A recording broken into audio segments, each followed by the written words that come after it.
Malda medical college হাসপাতালে দ্রুত চিকিৎসা পরিষেবা প্রদানের উদ্দেশ্যে চালু হলো আরও একটি এমার্জেন্সি বিভাগ। নতুন এমার্জেন্সি বিভাগ বুধবার আনুষ্ঠানিকভাবে চালু হলো মালদা মেডিকেল কলেজ হাসপাতালে ট্রমা কেয়ার্স ভবনে। নতুন সার্জিক্যাল এমার্জেন্সি বিভাগ বুধবার ফিতে কেটে আনুষ্ঠানিক উদ্বোধন করলেন ইংরেজবাজার পৌরসভার চেয়ারম্যান কৃষ্ণেন্দু নারায়ণ চৌধুরী। এছাড়াও উদ্বোধন পর্বে উপস্থিত ছিলেন মালদা মেডিকেল কলেজের অধ্যক্ষ ডক্টর পার্থ প্রতিম মুখোপাধ্যায়, সরকারি অধ্যক্ষ তথা হাসপাতাল সুপার প্রসেনজিৎ বর্সহ অন্যান্যরা। নতুন আজকে এমার্জেন্সি চালু হলো ট্রমা কেয়ারে, এখানে কি কি পরিষেবা মিলে?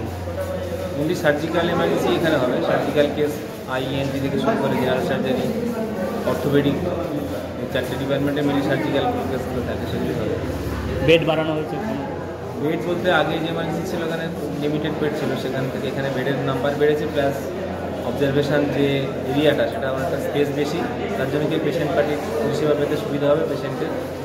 আর অবজারভেশন করতে অনেকটা সময় পাবো, এবং যদি দরকার মনে হয় সেগুলো অ্যাডমিট করা, সেগুলো অ্যাডমিট হবে। ওটির ক্ষেত্রে কী সুবিধা পাওয়া যায়?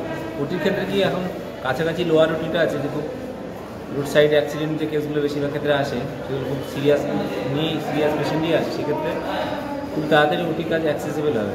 লোয়ার ওটি আছে, খুব দরকার হলে যদি আপার ওটিতে তুলতে হয় তখন আপার ওটি লিফটে চলে যাবে, তাহলে পেশেন্টের যে ট্রানজিট টাইম, ট্রিটমেন্ট পেতে যে ট্রানজিট টাইমটা কমে গেল, অ্যাডমিশন থেকে যে ট্রানজিট টাইমটা ট্রিটমেন্ট পেতে সেই টাইমটা অনেক কমে যাবে।